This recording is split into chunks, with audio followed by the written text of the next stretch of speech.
Hey guys, welcome back to the channel. In this video, we're going to be breaking down the NRL Rebuild, a series that I started where I spun a wheel. Go and check out the videos. There's now a playlist on the channel. We've seen all these different players go to new teams. It's been a lot of fun. I did 6 teams and I will continue this, whether it be another 6 or the full 10 remaining team, if I can come up with enough players in the NRL 2022 off season. But in this video, based on what happened, I'm going to be ranking the teams from worst to best. Before this video starts, make sure you guys go and check out Drom Clothing Co on Instagram and drom.com.au. Use code ENT15 for a discount at the store, and make sure you subscribe to the channel if you're new.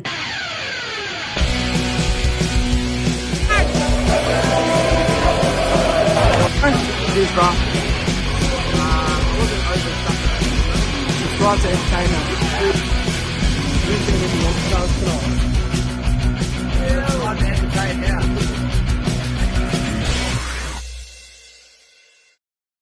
So the worst team, in my opinion, out of the 6 was one of the best teams in the NRL, and that is the Melbourne Storm. Now, as you can see on the screen, the strengths and weaknesses, I think Jason Saab, really big inclusion. He's been big for the Manly Seagull.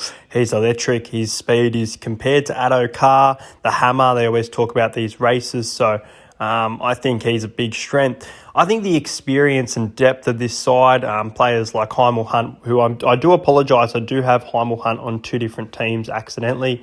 Even Jack Bird, even your forwards like Thomas Burgess, they've got strong, good forwards as well, so nice depth there. But there's quite a few weaknesses in this team, and that includes the halves of Clifford and Dearden, inexperience of the hooker, Lachlan Croker, and I think the defence overall around the centres isn't great with some of these players. Second up here in the worst column, number 5, I'm going with the Manly Seagulls. I think that they have a lot of strength, especially in their forward pack, with Ryan Madison, Moe Fotuaika, and Starlock Jason Taumalolo. I put 2 to 4 because I think both Brian To'o, Tony Staggs, and Jesse Ramian are all absolutely fantastic players.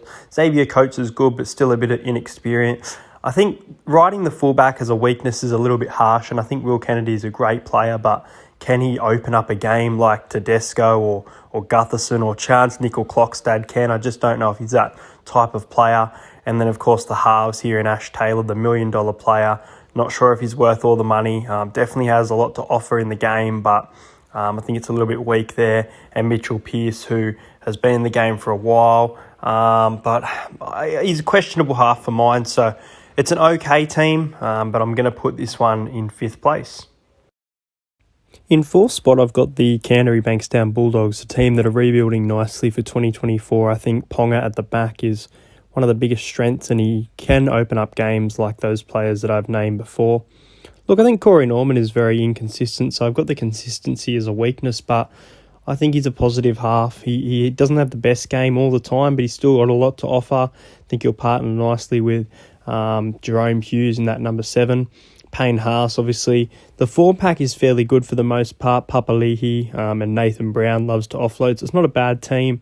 But the defence and consistency and the centres, man, Dane Gagai and Wonga Blake, absolutely known for poor defence. So I'm going to put this team in 4th, but I'm just going to put it out there that I don't think this is a terrible team. I think there's quite a lot of depth in the squad. Young gun 9, some wingers. I think it's a good squad.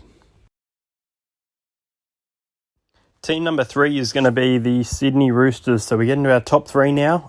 Again, really like this team. Really like the halves pairing of the double Adam in Adam Dewey and Adam Reynolds, an experienced half and someone who's becoming a young gun. AJ Brimson can definitely open up games, as we've seen previously. Strike centres, Bradman Best and Stephen Crichton, 2 fantastic centres who have a bit of a fend on them. There's a few question marks for me, though.